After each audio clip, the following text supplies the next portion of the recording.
ये सन की माँ अपनी बेटी को जबरदस्ती बैली डांस सिखाने के लिए सबसे पहले अपनी बेटी के हाथ पकड़कर उसकी पीठ पर पैर रखकर उसके हाथों को जोर से मरोड़ने लग जाती है, जिससे होता ये है दोस्तों कि बहुत ज्यादा प्रेशर की वजह से इसकी बेटी की रीढ़ की हड्डी टूट जाती है। ऐसा होने पर लड़की अब एक जिंदा लाश बन चुकी थी, क्योंकि वो हल रही थी। अब इस लड़की की सन की माँ ऐसा करने पर भी यही नहीं रुकती, वो अपनी बेटी में एक मैकेनिज्म फिट करके उसे पूरी तरीके से एक डॉल में बदल देती है और तब से ही ये लड़की एक मशीनी डॉल की तरह डांस करती रहती है। इसके 10 साल बाद कुछ लोग सस्पेंस के चलते इस हवेली में एंटर करते हैं और उन्हें इसी हवेली में इसी लड़की की डॉल दिखती है, जिस पर एक कपड़ा लगा हुआ था। इनमें से एक लड़का इस डॉल पर से जैसे ही कपड़ा हटाता है, ये देखते हैं कि ये डॉल एक लड़की है जिसका चेहरा अभी तक जवान है। तभी इन्हीं में से एक लड़की उस मैकेनिकल मशीन में चाबी डालकर जैसे ही घुमाती है तो ये डॉल लड़की रोबोट डॉल की तरह डांस करना शुरू कर देती है। डांस के खत्म होने पर उस डॉल लड़की को एहसास होता है कि कोई न कोई जरूर उसके आसपास है। अब क्योंकि उस डॉल लड़की की आंखें बंद थी, इसलिए वो अपने चारों तरफ सूंघने लग जाती है, जिससे उसे लूसी नाम की लड़की की सुगंध आ जाती है और वो उछलकर उसका गला दबाने लग जाती है। लेकिन लूसी काफी स्ट्रॉन्ग होने की वजह से वो इस डॉल लड़की को खुद से दूर धकेल देती है। अब आगे इस कहानी में क्या क्या होता है चलिए देखते हैं दोस्तों। तो कहानी की शुरुआत में हमें यहाँ पर बहुत सारे बच्चों के मिसिंग पोस्टर छपे होते हैं, जिसके बाद हमें लूसी नाम की लड़की को दिखाया जाता है, जिसकी दोनों आँखों का कलर अलग अलग होता है। लूसी अपनी मेडिकल ट्रेनर मिसेस विल्सन का इंतजार कर रही होती है, जो उसको होम नर्स बनने की प्रैक्टिकल ट्रेनिंग देगी। आज लूसी का ट्रेनिंग में पहला दिन होता है, इसलिए वो थोड़ा नर्वस फील कर रही होती है। कुछ देर बाद ही वहाँ पर मिसेस विल्सन आ जाती हैं। फिर लूसी मिसेस विल्सन के साथ उनके पहले पेशेंट का ट्रीटमेंट करने के लिए निकल जाती है। रास्ते में मिसेस विल्सन लूसी की दोनों आँखों का अलग अलग रंग होने के बारे में पूछती है। इस पर लूसी उसे बताती है कि उसके साथ ये बचपन से है। मिसेस विल्सन उसे उसकी आँखों को देखकर बताती है कि जिनकी भी आँखों का रंग अलग अलग होता है उनकी सोल एक्सचेंज हो सकती है। इस पर लूसी उससे कहती है कि वो इन बातों को नहीं मानती और थोड़ी देर में ही वो लोग अपने पहले पेशेंट के पास पहुँच जाते हैं। ट्रेनिंग के पहले दिन मिसेस विल्सन लूसी को समझाती है कि जो पेशेंट हमारे पास नहीं आ सकते उनके ट्रीटमेंट के लिए हमें उनके घर जाना ही पड़ता है। उनके सारे पेशेंट्स ऐसे ही हैं, इसलिए उनके पास उनके पेशेंट्स के घर की चाबी है। पहले पेशेंट को उसकी दवाई और इंजेक्शन देकर ये दोनों अपने अगले पेशेंट के घर चले जाते हैं, जो कि एक बूढ़ी औरत होती है। उसको ट्रीटमेंट देकर ये लोग अपने लास्ट पेशेंट जैसल के घर जाते हैं, जो एक मेंशन और जो जंगल के बीच में मौजूद होता है। मिसेस विल्सन लूसी को कार में बैठे रहने का कहकर उस मेंशन में चली जाती है, क्योंकि जैसल थोड़ी अलग है। बहुत देर तक मिसेस विल्सन की वापस न आने पर क्यूरियोसिटी के चलते लूसी उस बड़े से मेंशन में चली जाती है, जिसकी सारी खिड़कियों को कपड़ों से ढका होता है। जब लूसी अंदर जाती है तो देखती है कि उस मेंशन में बहुत सारी तस्वीरें और जानवरों की मूर्ति लगी होती है। मिसेस विल्सन को ढूंढते हुए लूसी एक रूम में जाती है, जहाँ पर वो मिसेस विल्सन को जैसल का खून बदलते हुए देखती है। उसे वहाँ देखकर मिसेस विल्सन खुश हो जाती है, जिसके बाद वो लूसी को जैसल के बारे में बताती है कि जैसल बहुत समय से कोमा में है और वो जब जवान थी तो इस एरिया की मशहूर डांसर हुआ करती थी, जो बहुत सारे बच्चों को डांस की ट्रेनिंग भी दिया करती थी। वहाँ पर अंधेरा होने के चलते लूसी वहाँ की एक खिड़की खोल देती है। जैसल को देखकर लूसी मिसेस विल्सन के गले में रखी एक अजीब सी चाबी के बारे में पूछती है। इस बारे में मिसेस विल्सन उसे बताती है कि जैसल बहुत अमीर है। उसकी पहले एक बच्ची थी जो बोल नहीं सकती थी, जिसकी किसी वजह से मौत हो गई थी, जिसके बाद उसकी ऐसी हालत हो गई और उसे कहीं से पता चला था कि इस घर में जैसल ने खजाना छुपा रखा है, तो ये चाबी उसी की हो सकती है। उसने कई बार उस खजाने को काफी ढूंढने की कोशिश की, लेकिन उस खजाने तक वो कभी नहीं पहुँच पाई, जिसके बाद वो दोनों वहाँ से निकल जाते हैं। मिसेस विल्सन लूसी को उसकी बताई हुई जगह पर छोड़ देती है और अपने घर की तरफ जाने लगती है। हम देखते हैं कि मिसेस विल्सन रास्ते में एक लड़की को किडनैप करके ले जाती है, जिससे हम जान हो रही किडनैपिंग में इसका हाथ है, क्योंकि जिस बच्ची को इसने किडनैप किया था उसकी उम्र के बच्चों की मिसिंग खबरें शहर में छपी हुई थी, जिसके बाद वो घर जाकर उस बच्ची को मारकर उसका खून निकालती है। वहीं दूसरी तरफ लूसी अपने बॉयफ्रेंड विलियम से मिलने जाती है, जो पोर्ट पर काम करता है। थोड़ी देर बाद दोनों एक बार में जाते हैं, जहाँ पर विलियम का भाई बेन काम करता है। वहाँ पहुंचकर विलियम लूसी से उसके नर्स बनने के पहले दिन के बारे में पूछता है कि उसका दिन कैसा रहा। इस पर लूसी उसे अपने आज के दिन के बारे में बताती है, जिसमें वो विलियम को बताती है कि उसे उसकी ट्रेनर ने बताया था कि जंगल के बीच में रहने वाली एक बूढ़ी औरत के घर में एक जगह पर बहुत सारा खजाना छुपा हुआ है। ये सुनकर विलियम उत्साहित हो जाता है और उससे इस खजाने को ढूंढकर चुराने को बोलता है, जिससे लूसी नाराज हो जाती है और वहाँ से जाने लगती है। विलियम उसे बताता है कि हम दोनों का इन थोड़े से पैसों से कुछ काम नहीं बनने वाला, क्योंकि वो कम पैसों के लिए काम करते करते थक चुके हैं, इसलिए हमें अपनी आगे की जिंदगी के लिए बहुत सारा पैसा चाहिए होगा। विलियम उसे बोलता है कि हम दोनों के घर की कंडीशन काफी खराब है, अब बूढ़े हो चुके हैं और आगे जाकर तुम्हें भी बहुत सारे पैसों की जरूरत पड़ेगी, इसलिए तुम्हें ठंडे दिमाग से सोचने की जरूरत है। जब लूसी घर जाती है तो देखती है कि उसके डैड किसी औरत से बात कर रहे हैं। ये देखकर लूसी को काफी बुरा लगता है, क्योंकि उसकी मॉम को मरे हुए थोड़ा ही समय हुआ है। जब वो अपने डैड से इस बारे में बात करती है तो उसके डैड उसे बताते हैं कि ये औरत उसकी बचपन की दोस्त है और वो उससे मिलने जा रहा है। अपने डैड के जाने के बाद लूसी खजाने की चोरी में शामिल होने के लिए विलियम को कॉल कर देती है, क्योंकि वो भी अब अपने हालातों से तंग आ चुकी थी। और अब बेन उसी रात को एक कार में मिलते हैं और वहाँ से जैसल के मेंशन की तरफ निकल जाते हैं। जैसल के घर से थोड़ी दूर पहले ही ये लोग अपनी कार खड़ी कर देते हैं और लूसी बेन और विलियम को जैसल के घर की तरफ ले जाने लगती है। लेकिन रास्ते में ही लूसी को जमीन पर ही एक अजीब सी हरे रंग की लाइट दिखती है, जिसे वो हाथ लगाकर चेक करती है तो वो लाइट वहाँ से गायब हो जाती है। ये देखकर उन लोगों को कुछ समझ नहीं आता, जिसे वो इग्नोर कर जैसल के मेंशन की तरफ निकल जाते हैं। उस मेंशन की दीवार कूदकर ये तीनों मेंशन तक पहुँच जाते हैं, लेकिन उन्हें इसके अंदर जाने का कोई रास्ता नहीं मिलता। इसलिए बेन और लूसी विलियम को वापस लौट जाने के लिए कहते हैं, लेकिन विलियम उनकी बात नहीं सुनते हुए अंदर जाने का रास्ता ढूंढने लगता है। उसे मेंशन के बेसमेंट में जाने का रास्ता मिल जाता है, जिससे वो मेंशन के अंदर जा सकते हैं। जिसके बाद बेसमेंट में जाते ही ये तीनों सीढ़ियाँ चढ़ते हुए मेंशन के ग्राउंड फ्लोर पर चले जाते हैं। बेसमेंट में इन लोगों को वहाँ पड़े बहुत सारे सामान मिलते हैं जो काफी समय से वहाँ पड़े जंग खा रहे होते हैं। और जब वो मेंशन के हॉल में चेक कर रहे होते हैं, तभी बेन वहाँ पड़े एक वुल्फ की स्टैचू को देखकर डर जाता है। जिसके बाद ये तीनों वहाँ से आगे जाने लगते हैं, लेकिन इन्हें ये देखकर थोड़ा अजीब लगता है कि यहाँ पर हर छोटे से छोटे दरवाजे पर ताला लगा हुआ है। फिर ये लोग बिना आवाज करते हुए फर्स्ट फ्लोर पर चले जाते हैं, जहाँ पर इन्हें एक बच्ची का कमरा दिखता है। लूसी इन्हें बताती है कि ये कमरा जैसल की बेटी का हुआ करता था, जिसे मरे हुए सालों बीत चुके हैं और वो बोल भी नहीं सकती थी। तभी उन दोनों को विलियम पास के कमरे में बुलाता है। जब वो अंदर जाते हैं तो देखते हैं कि वहाँ पर 4 एनिमल डॉल्स हैं। जब वो इनके बारे में बात कर ही रहे होते हैं, तभी एक पुतला एकदम से उनकी तरफ घूम जाता है, जिसे देखकर ये तीनों डर जाते हैं और इसे इग्नोर कर वहाँ से आगे की तरफ जाने लगते हैं। आगे जाने पर उन्हें एक दरवाजा मिलता है। विलियम को लगता है कि खजाना इसी दरवाजे के पीछे होगा, लेकिन इसकी चाबी उनके पास नहीं है। इस पर लूसी उन्हें बताती है कि उसने जैसल के गले में एक चाबी देखी थी, शायद वो इस दरवाजे की चाबी हो सकती है। इसलिए ये तीनों चाबी लेने के लिए टॉप फ्लोर पर मौजूद जैसल के कमरे में जाने लगते हैं। जैसल के पास पहुंचकर वो देखते हैं कि वो सो रही है और उसे ऑक्सीजन मास्क लगाया हुआ है। जिसके बाद लूसी बड़े आराम से जैसल के गले से उस चाबी को निकाल लेती है और उसे विलियम को सौंप देती है। लेकिन जब विलियम इस चाबी को बंद पड़े दरवाजे में लगाता है तो वो दरवाजा अभी भी नहीं खुलता। जिसके बाद बेन उस दरवाजे को ही तोड़ देता है। अंदर जाने पर विलियम को जब खजाना नहीं मिलता तो उसे गुस्सा आने लगता है, लेकिन उसी कमरे में उन्हें एक लड़की की डॉल मिलती है, जिसे कपड़े से ढका हुआ था। और जब वो उस कपड़े को हटाते हैं तो देखते हैं कि वो डॉल नहीं, असल में एक लड़की ही है, जो जैसल की बेटी की डेड बॉडी है। जिसे देखकर लूसी समझ जाती है कि ये ही जैसल का खजाना है, जिसे उसने छुपा कर रखा हुआ है। तभी विलियम देखता है कि जिस प्लेटफॉर्म पर ये डेड बॉडी रखी हुई है, वहाँ पर एक लॉक है। इस पर जब लूसी उस चाबी को उसमें लगा के घुमाती है, तभी उस कमरे की लाइट अचानक से चालू हो जाती है और जिस प्लेटफॉर्म पर वो डेड बॉडी खड़ी होती है वो रोटेट होने लगता है और एक अजीब सा म्यूजिक वहाँ पर बजने लगता है। ये देखकर तीनों बहुत ज्यादा डर जाते हैं, जिससे विलियम उस डॉल को मुक्का मार देता है। इससे उसकी गर्दन झुक जाती है, लेकिन उसकी गर्दन उसी समय अपने आप सही हो जाती है और ऐसा होते ही वहाँ बजने वाला म्यूजिक भी बंद हो जाता है और उस लड़की का भी घूमना बंद हो जाता है। तभी उस मेंशन में किसी के जोर जोर से चिल्लाने की आवाजें आने लगती है। ये देखकर तीनों वहाँ से भागने लगते हैं और बेसमेंट तक पहुँच जाते हैं। लेकिन वहाँ पहुँचकर ये लोग देखते हैं कि जिस बेसमेंट की खिड़की से ये लोग आए थे,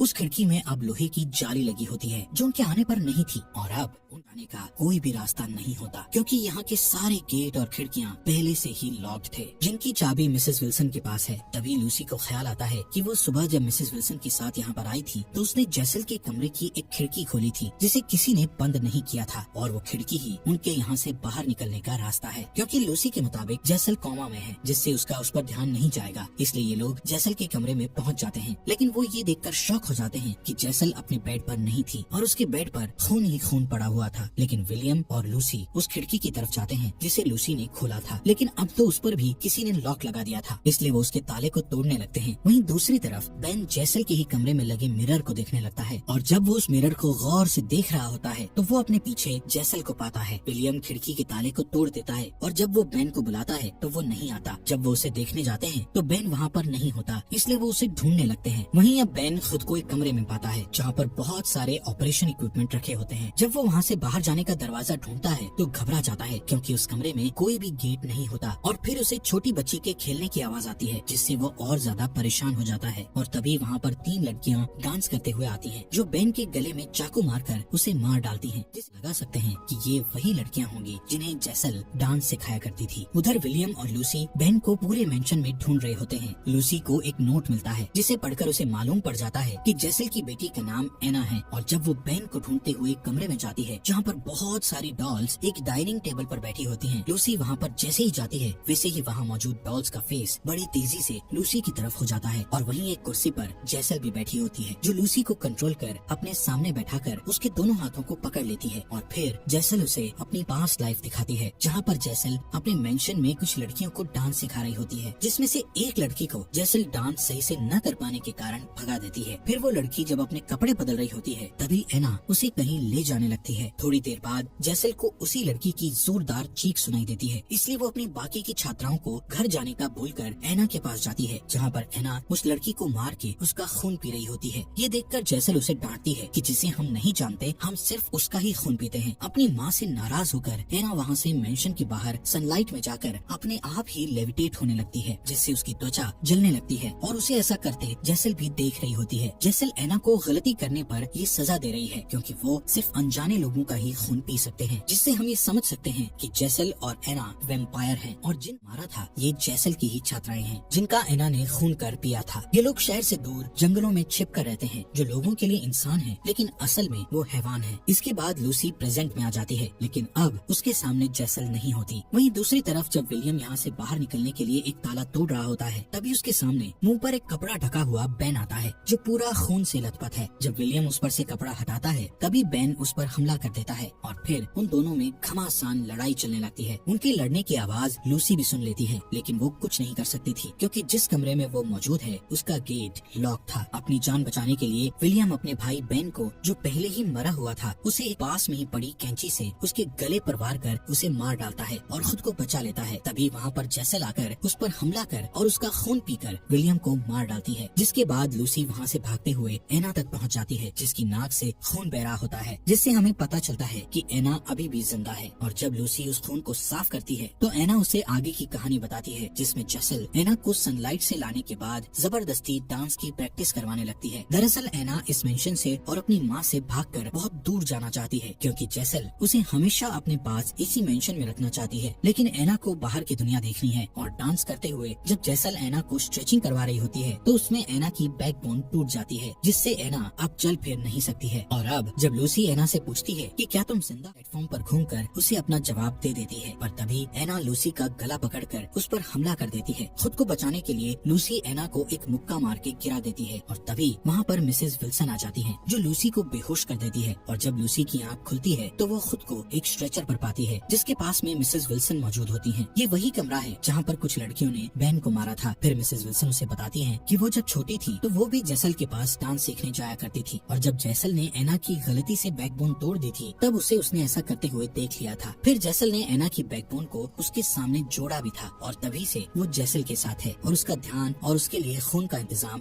वही करती है। साथ ही उसने उसके वैम्पायर होने के बारे में किसी को भी नहीं बताया था। अब कहानी प्रेजेंट में आती है, जहाँ जैसल एना को ऑपरेशन रूम में लेकर आती है, जिसके बाद जैसल लूसी के पेट पर अपने नाखून से कट लगाती है और कीड़े पर मंत्र फूंककर उसके पेट में डाल देती है। सेम ऐसा ही वो अपनी बेटी एना के साथ करती है। इसके बाद जब जैसल लूसी की आंखों को सील कर रही होती है तभी उसको अपनी माँ की सोल पास में खड़ी हुई दिखती है। उसकी आंखों को सीलने के बाद जैसल अपना रिचुअल परफॉर्म करती है, जिसमें थोड़ी देर लूसी और एना के हवा में झूलने के बाद दोनों के मुंह से वो कीड़ा जिंदा होकर एक दूसरे के मुंह में जाकर अदला बदली करते हैं। और फिर थोड़ी देर बाद मिसेस विल्सन लूसी को जैसल के पास लाती है। जब लूसी एक मिरर में खुद को देख रही होती है तब हम देखते हैं कि अब उसकी दोनों आँखों का कलर सेम हो चुका था, जबकि मूवी की शुरुआत में उसकी दोनों आँखों का कलर अलग अलग था। इससे हम समझ सकते हैं कि उस रिचुअल को परफॉर्म कर जैसल ने लूसी और एना की सोल की अदला बदली कर दी थी। मतलब कि अब लूसी की बॉडी में एना की सोल रहेगी और एना की बॉडी में लूसी की। ये सब जैसल ने अपनी बेटी एना के लिए किया होता है, ताकि वो उसके साथ फिर से डांस करे और हमेशा उसके साथ रहे। इसलिए जैसल एना को फिर से उसके सामने डांस करने को बोलती है, लेकिन एना को अब कोई डांस नहीं करना था, जिससे वो गुस्सा हो जाती है। और जब मिसेस विल्सन